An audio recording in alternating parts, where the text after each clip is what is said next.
Pues seguimos con nuestra primera mesa de este coloquio. Le damos la bienvenida a nuestro segundo ponente, que, déjenme le pongo aquí una palomita, que vamos muy bien. Pues le damos la bienvenida y lo recibimos con un aplauso al maestro Roberto Rico Ramírez, por favor. Que también se une a esta hermosa locura. Voy a leer un poco de su semblanza, si me permite, ¿sí? Roberto Rico Ramírez, técnico en investigación en genética y biología molecular. Fue secretario de organización y secretario general del Sindicato Único de Trabajadores del Centro de Investigaciones y Estudios Avanzados, CIMBESTA. Diputado, permítanme que aquí se mueve, diputado local en la primera Asamblea Legislativa del Distrito Federal. Es coautor de 3 libros: Globalización Económica y Distrito Federal, Estrategias desde el ámbito local, con el doctor Luis Reigadas. Este es del 2000. Es que ya vio, ¿verdad? Aquí se... Ahí está. Mire. Ya saben, las cosas técnicas. Ahí es, seguimos. Ajá. Este libro, les decía, del 2000.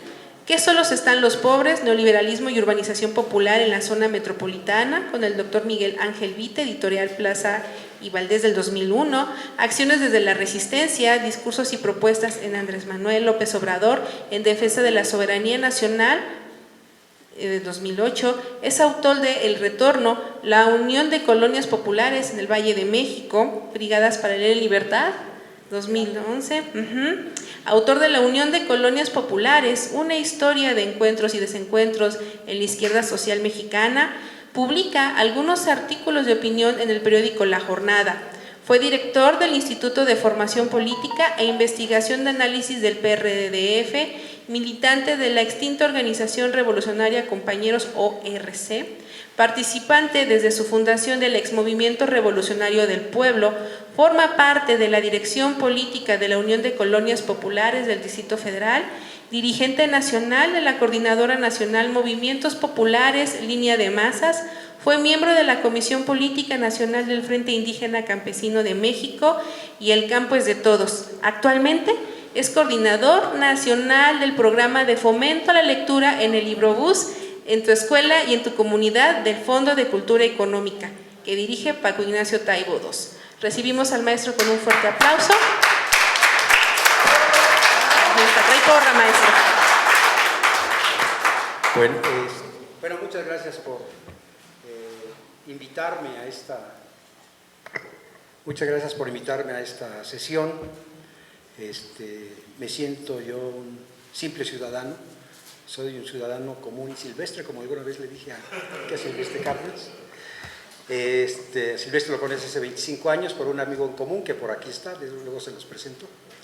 Entonces, vine aquí a dar una charla y a platicar contigo, ¿no? Para ver lo del barrio, cómo estaba, recorrimos el barrio, en fin, vamos a hacer varias cosas. Y bueno, desde entonces hemos tenido buen contacto y la verdad es que me agrada mucho tener la amistad de Silvestre Cárdenas y que me haya invitado también a esta charla, ¿no? Pues la pregunta fue la siguiente, me dijo: oye, quiero que vengas aquí para ver que sí es cierto que Nicolás Romero trabajó en la fábrica de La Fama.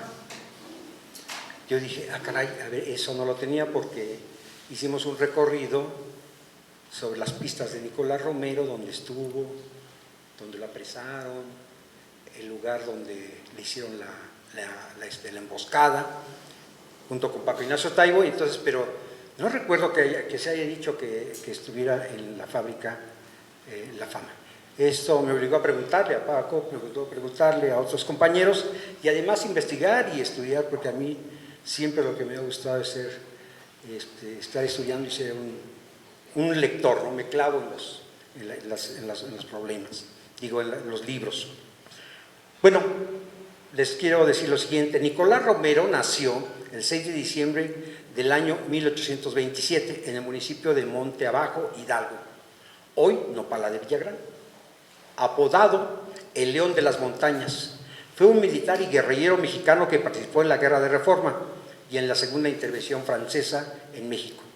Hijo de Manuel Romero y María Gestrudis. Estuvo casado con Eulalia Flores, con quien contrajo nupcias en 1864. Antes de su participación armada, fue agricultor y trabajador textil y conocido de los problemas textiles. Él trabajó en la fábrica de hilados y tejidos La Colmena, una de las primeras fábricas de la región que formó parte de la Trinidad del Hilo, junto con las fábricas Barrón y San Ildefonso. La fábrica de hilos y tejidos de algodón La Colmena fue fundada en 1846 por el inglés Archibaldo Hopping y se localiza en el pueblo de La Colmena, hoy municipio de Nicolás Romero. Luego de dejar la producción textil, durante las últimas 2 décadas mantuvo el giro de producción de cartón, sin embargo cerró a mediados de 2019.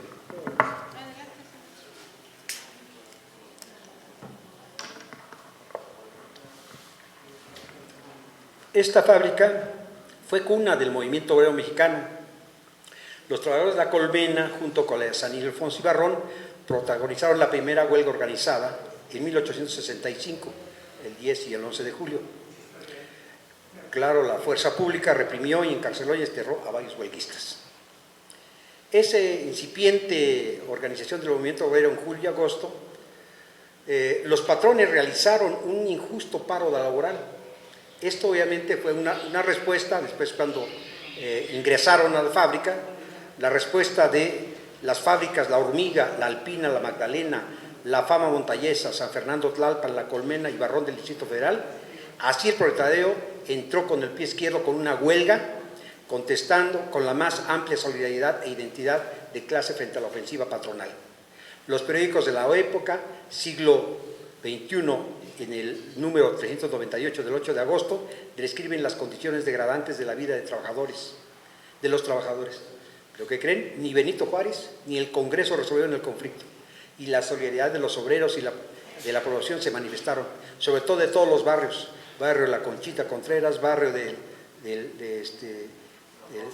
aquí de la Fama, los barrios de Tizapán, los barrios de San Ángel, Contreras, en fin, ante las graves condiciones de aquella época. A partir de esas experiencias se cobra conciencia de la huelga. En el 1873, los trabajadores textiles de las fábricas de La Fama Montañesa, San Fernando, Peñapobre, Contreras, El Águila Mexicana, Santa Teresa, La Hormiga, Loreto, Río Hondo, San Ildefonso, Colmena, Miraflores y Arroyo, Zarco y otras inician una huelga general en demanda de la reducción de las 12 horas. Ya lo platicaba el investigador aquí presente, que seguramente, bueno, no seguramente, sino sabe mucho más que yo en esto. Y esto prosiguió pues en Sonora, Sinaloa y todo eso. Y eso dio la creación del Gran Círculo de Obreros, constituido el 16 de septiembre de 1871. Clave en la interacción de las sociedades mutualistas que después retomarían el cooperativismo y el sindicalismo. A finales de 1885 estalla la huelga de los obreros, donde se da la más amplia solidaridad de la época, y se solidarizan no solamente los obreros, sino todos los barrios de la ciudad donde circundaban las fábricas. Hubo un apoyo grande de los intelectuales de aquella época, José Martí, Ignacio Altamirano, Guillermo Prieto, Gustavo Vaz, y estudiantes y trabajadores de la zona centro de la ciudad. Bueno, ahora volvamos al personaje. Nicolás Romero era un chinaco, es decir, un guerrillero combatiente contra las fuerzas imperiales francesas, cuyo estilo de pelear tenía por objetivo desgastarlas, él se dedicó desde niño a sembrar. Sus padres fueron unos humildes campesinos, pero Juan Dios Peza, que fue uno de sus biógrafos, lo describió como un hombre sencillo, cuya única ambición era luchar contra el enemigo extranjero, y al que no le importaba vivir como las águilas, en las rocas. Hombre que por su valentía rojo lo llamaron el león de las montañas, arquetipo de los chinacos, azote de los franceses, el guerrillero de la Reforma y el héroe de Tierra Caliente. Su vida se mezcla con la leyenda también. En las filas de Aureliano, él estuvo con Aureliano, el coronel Aureliano, que después estuvo con Riva Palacio. Se destacó por su capacidad organizativa y su valentía. Estos méritos le hicieron que el gobierno liberal lo encomendara a formar un contingente expedicionario para ubicar al ejército imperial en la zona de Tlalnepantla, Cuautitlán, Jilotepec y Zumpango. El grupo estuvo conformado en principio por 30 chinacos e incluso participó al lado de Ignacio Zaragoza en la batalla de Puebla el 5 de mayo. Como se uniformaron con las camisas rojas, se les comenzó a llamar Colorados de Romero. Así combatieron bajo el mando de Vicente Riva Palacio en Guerrero, Michoacán y Estado de México. Por su fiereza en los encuentros, a sus enemigos lo apodaron el León de la Montaña. Entre 1860 y 1865 los Colorados de Romero participaron en alrededor de 43 acciones, 20 sonadas victorias. Se convirtió en uno de los enemigos más poderosos de Maximiliano de Habsburgo y participó en la Guerra de Reforma y en la Segunda Intervención Francesa. Vestía siempre de negro con el pelo cortado al rape, el rostro afeitado, sin ninguna insignia militar. Denotaba rango, categoría y superioridad entre sus compañeros. Había servido con el bravo Aureliano Rivera, a cuyo lado se batió muchas veces con denuedo. Se fue con el general Vicente Riva Palacio, a quien profesaba verdadero culto y cariño. Sus batallas en venta del aire y agangueo lo hicieron popular y gozó de fama como hombre temible. Sus ojos penetrantes y vivos relampagueaban bajo el ala del ancho sombrero que llevaba siempre hundido sobre las cejas. Con Romero brillaban como valientes dignos de su predilección Filogenia Gutiérrez, Silvano Gómez, Vicente Bárcenas Villagrán. El Vicente Bárcenas Villagrán también era originario del poblado donde nació Nicolás Romero. Por tanto, los franceses, el 16 de enero de 1864, el jefe reaccionario Lucas Ramírez, junto con sus hombres, emprendieron la marcha sobre Nopala de Villagrán, lo saquearon, lo incendiaron y todos los habitantes huyeron hacia los montes. Corría el año del 31 de enero de 1865, cuando Romero es emboscado en la cañada de la localidad de Limón de Papatzindán, Michoacán, por el ejército francés. Encarcelado en Huetamo, pero al caer preso fue juzgado por un consejo de guerra francés y se le sentenció a muerte, y tras un juicio es fusilado el 18 de marzo de 1865 en la Ciudad de México, en la plaza de Mixcalco, en compañía de sus compañeros, el comandante Higino Álvarez, el alférez Encarnación Rojas y el mariscal Roque Flores.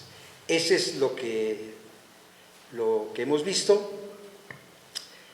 Unos 30 años después de la muerte de Nicolás Romero, Antonio Albarrán le dedica la biografía a Nicolás Romero, guerrillero en la Reforma, y Victoriano Salado Álvarez en sus episodios mexicanos. Novela histórica extensísima que da cuenta de la situación del país desde la época de Santana hasta Porfirio Díaz. Se le dedica un capítulo donde lo describe y rememora algunas de sus hazañas y cuenta los sucesos en los días previos a su captura.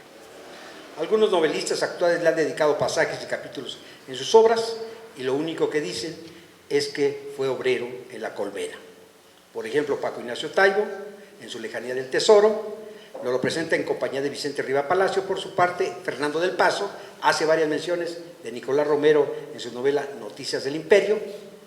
Según los datos que ofrecen el periódico oficial del Imperio Mexicano y el Diario del Imperio, hubo en aquel tiempo 256 guerrillas entre 1863 y 1866, con una cantidad de 18,000 personas que a pie y a caballo se defendían con lanzas, espadas y algunas armas de fuego tomadas como trofeo de los botines. Así se defendía la soberanía y el territorio mexicano de los extranjeros.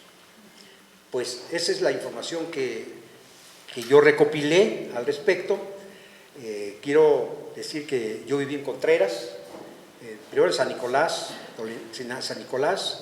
Contreras, pero en Tizapán vivimos cuando yo tenía 7 años.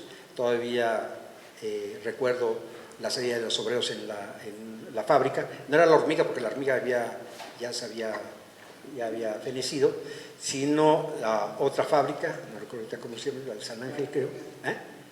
La Alpina, la fábrica Alpina, recuerdo aún todavía cuando salían los obreros sobre la calle en Tizapán. cuando llegamos a vivir a Contreras, un barrio después de la Conchita, estaba la fábrica El Águila, abajo. Yo creo que aún salían todavía de las grandes bodegas de la fama, ¿cómo se llamaba? Francia Marítima era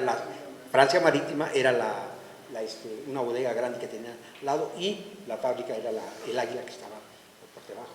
El Águila, sí. Bueno, entonces eso era. Y en mis correrías, pues vine a las Puertas Brotantes, anduve por acá, por todos lados, cuando joven, ¿no? Ya tengo mis 71 años, entonces pues esas son mis correrías por acá, en esta zona.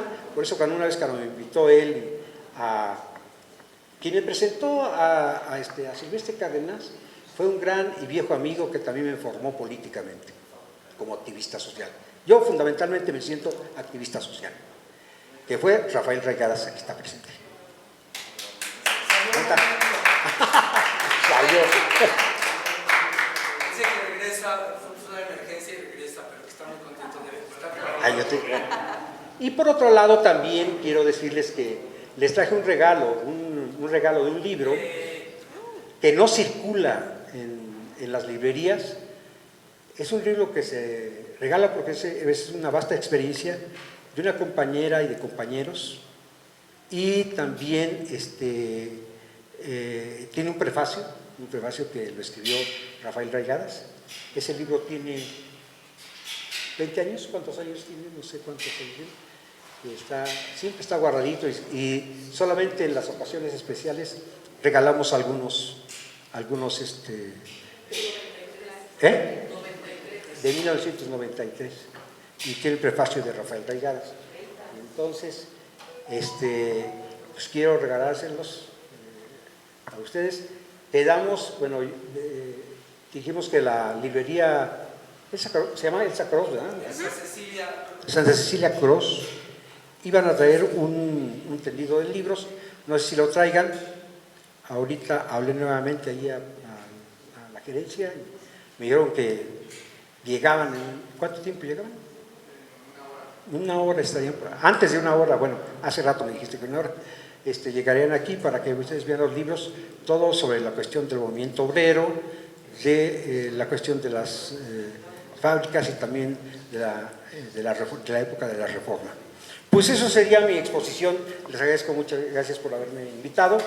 Esperamos que venga Rafa para que haga comentarios.